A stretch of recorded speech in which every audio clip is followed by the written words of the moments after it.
जब 25 साल पहले बिछड़ा कोई अपना मिल जाता है, वो भी पिता, तो खुशी का कोई ठिकाना नहीं रहता। और ऐसा ही एक मामला सामने आया है भरतपुर के अपना घर आश्रम से, जहां से एक शख्स को अपने खोए हुए पिता 25 सालों के बाद मिले हैं, तो बेटे की खुशी का भी कोई ठिकाना नहीं है। देखिए रिपोर्ट।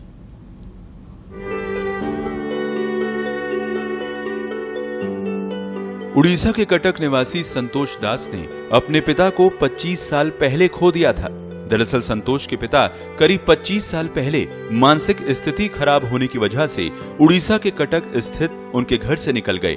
कई सालों तक उनको तलाश किया गया, लेकिन कहीं पर भी उनका कोई पता नहीं चला।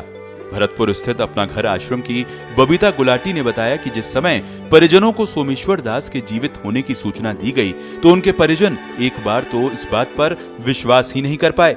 आखिर में उन्हें जब पूरी जानकारी दी गई, तब जाकर उन्हें यकीन हुआ कि सोमेश्वर दास जीवित हैं। हमारे प्रबंधन ने यहाँ पर ये आए थे अपना घर आश्रम में 13 मार्च 2021 में। तो 13 मार्च 21 के बाद इनकी धीरे ट्रीटमेंट चला था। उसके बाद हमारे प्रबंधन ने इनसे काउंसलिंग की।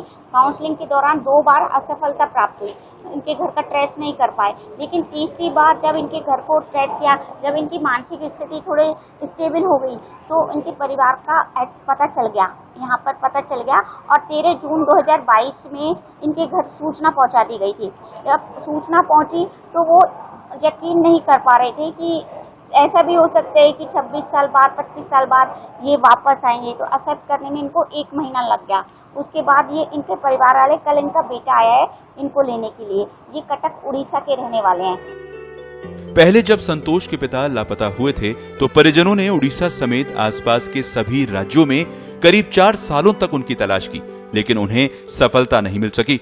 परिजनों ने अखबारों में इश्तेहार से लेकर तमाम उपाय किए, लेकिन सोमेश्वर का पता नहीं चल पाया। परिजनों ने सोमेश्वर दास के मिलने की उम्मीद छोड़ दी थी। आखिर में सामाजिक रीति रिवाजों के अनुसार 24 साल बाद उन्हें मृत समझकर उनका ब्रह्म भोज भी कर दिया। संतोष दास ने बताया कि उनके यहाँ मान्यता है कि यदि 12 सालों तक कोई लापता व्यक्ति ना मिले, तो उसे मृत समझकर ब्रह्म भोज दिया जाता है। लेकिन माता को यह विश्वास था कि सोमेश्वर दास जरूर मिलेंगे।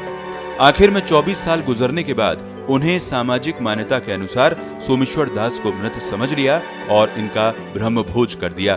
इतना ही नहीं, सोमेश्वर दास की पत्नी सोनालता ने खुद के पति को मृत समझकर विधवा की तरह जीवन जीना भी शुरू कर दिया। लेकिन अचानक भरतपुर के अपना घर आश्रम से फोन पहुंचा और उन्हें ये सूचना दी गई कि उनके परिजन सोमेश्वर दास जीवित और स्वस्थ अवस्था में अपना घर आश्रम में हैं। तो सोमेश्वर दास के बेटे संतोष की खुशी का ठिकाना ही नहीं रहा। एक संस्था का आइडियोलॉजी है, विचारधारा है कि कोई भी असहाय लाभार्थी कहीं पर भी है जिन्हें कोई नहीं संभाल पा रहा है। रोड से तो लेकर आते हैं, लेकिन वो ऑर्गेनाइजेशन नहीं संभाल पा रहा, वो हम लोगों को देते हैं, हम उन्हें संभालने का काम करेंगे। एक आइडियोलॉजी है संस्था की, एक विचारधारा है।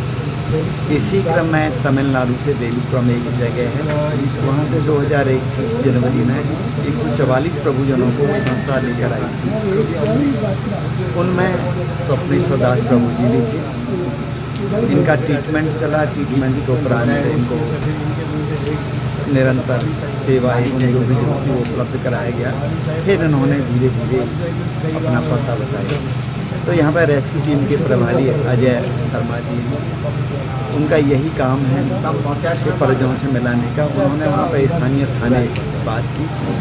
थाने के माध्यम से जब पता चला, तो आज उनके बेटे लेने के लिए आए।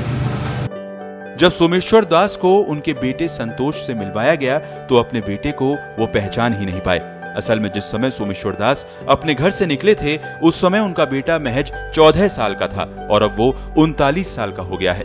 पिता को देखकर बेटा संतोष भावुक हो गया और फूट फूट कर रोने लगा। आश्रम की सभी जरूरी औपचारिकताएं पूरी करने के बाद संस्थापक डॉक्टर BM भारद्वाज और अन्य सदस्यों ने सोमेश्वर दास को अपने बेटे के साथ उड़ीसा के कटक स्थित अपने घर भेज दिया। ब्यूरो रिपोर्ट, पत्रिका टीवी।